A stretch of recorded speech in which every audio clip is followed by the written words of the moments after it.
காற்றுக்கு தூது விட்டு கவிதைகள் பாடச் சொல்லு.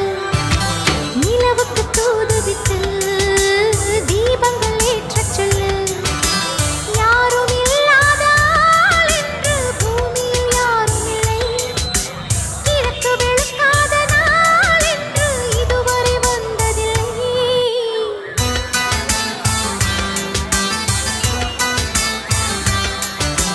காற்றுக்கு தூது விட்டு கவிதைகள் பாடச் சொல்லு.